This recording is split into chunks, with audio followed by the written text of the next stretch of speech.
นี้ใกล้ทอดเด้อว้าวน่ากินมากแม่ซุปบนเด้อแซ่บแซ่บ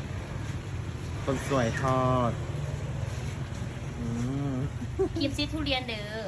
นี่ครีมชีสทุเรียน ครีมซีทุเรียนนะทุกค กิน น ชิมเลยละ ว้าวอร่อยมากปังมากแม่มาแวะได้เด้อเออ อยู่ระหว่างสี่แยกไฟแดงเด้ออยู่สี่แยกบุญมีไฟแดงมาแวะกันได้เด้อนี่จ้าอยู่สี่แยกนี่เด้อ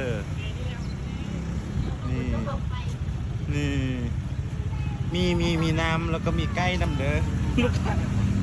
ามีอันนี้ไก่ฮอตเด้อกาซิโต้อันนี้บาร์บีคิวเฮลิยากิฮอตแอนด์สไปซี่ได้เฮ็ดคูณซองกระแซบแห้งเด้อมาแวะได้เด้อเอายังเนาะเลือกได้เลยเด้อลูกค้าเต็มห้านเลยเด้อแล้วก็เลยเด้อต้องปลุกหน้าเมย์เฮ้ย